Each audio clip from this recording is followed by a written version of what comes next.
Please put your hands together for Mr. Colin Nelson.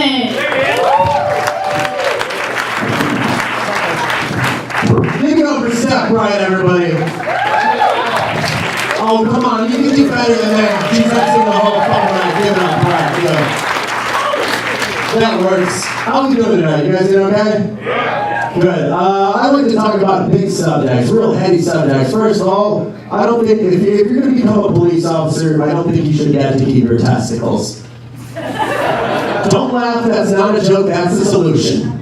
It works. It'll work. But I do kind of need to talk about banks for a second. How dumb are the fucking banks in Scooby-Doo? Really, no, think about it. Because if you aren't familiar with the show Scooby-Doo, it's about a bunch of fucking like kids running around that are addicted to drugs that are going to abandoned like airport amusement parks to strip it for copper. Because like, what the fuck else are they doing? They're not running around trying to solve mysteries. They're trying to find out the mystery when they're going to get their next fucking dose.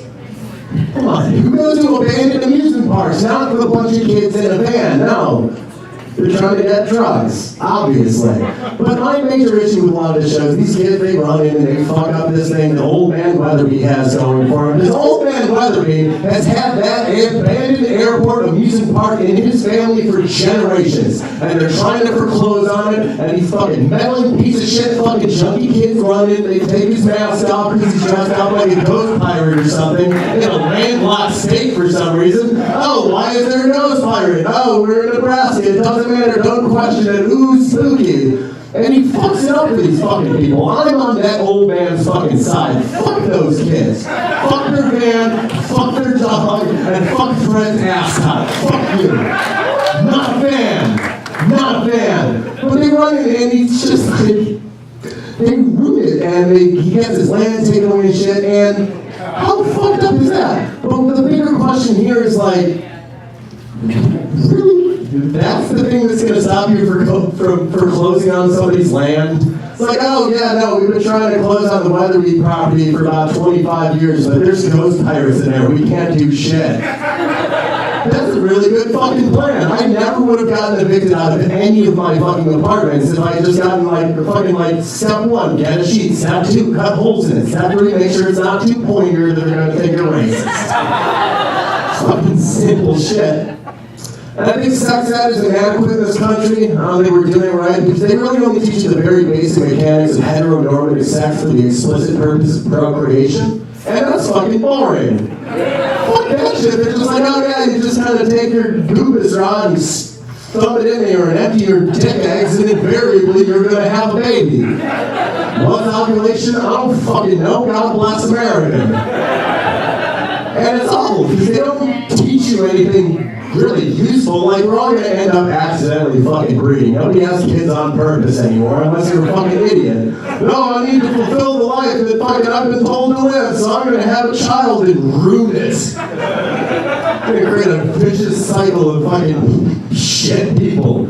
But, it's just, fuck that. No, it needs to be like a second sex ed course that just teaches people like how to fuck and not like what fucking does. Like, I don't know. And don't do it like immediately afterwards where it's like fucking 4th grade and you still have to have Kermit the Frog come in and say, oh yeah, sometimes I like spitting in this Mickey's mouth just to get their attention. Do like the end of high school, like fucking when they're like 17 or 18 or some shit. Just teach people how to fuck. Like rule number 1, care whether or not the woman you're screwing gets off. Rule number 2, just try fucking choking each other. Statistically, they're into it. Is there a couple in the room tonight? Yeah. Yeah, try fucking choking each other. Well, you already know, Chad. Statistically, they're fucking into it. What's even worse than that, though, is that there's abstinence-only sex ed. And I didn't grow up around here. I grew up in Chicago, where they actually teach you the, basic fucking mechanics of heteronormative sex for explicit purpose of procreation. Instead of abstinence-only sex ed scares the shit out of me because it's all like, oh, okay, yeah, no, we're a religious-based sex ed program. So you see this thing that feels amazing? Don't do it. It's the devil. All right, sign that sheet. Go to your next class. You're fucking educated now. Good job. And what scares me is because you know that right now, because of abstinence-only sex ed, there's some 27-year-old dickhead right now that's running around just mad as all shit. Like, I've been trying to get my fucking girlfriend pregnant for 4 years and it ain't working. I've been peeing all over her boobs like it's supposed to. Thanks, Obama. You guys familiar with the song Red Solo Cup by N.W.A? Why are you so happy about that? That's not something to be proud of. Don't move for that. Fuck that song. Fuck N.W.A.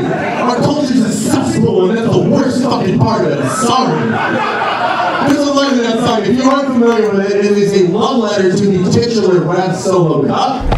If you don't know what a Red Solo Cup is, you did not have a social life in high school or middle school if you started drinking early enough.